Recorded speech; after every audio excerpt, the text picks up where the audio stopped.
Iki pesanku, gawe calanan kabeh. Ojo sampe nyepeleke wong sing wis berjuang tenanan kanggo kowe. Lek sekirane kowe pancen wis wegah, tolong dijelasno api-api ben bocahe kuwi paham.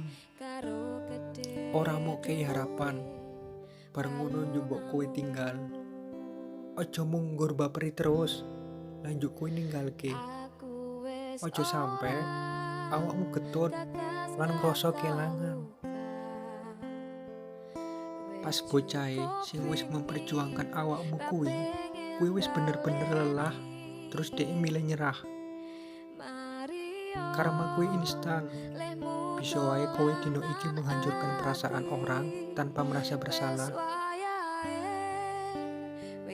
Tapi iso juga kowe iso ngalami kehancuran sing luwih parah.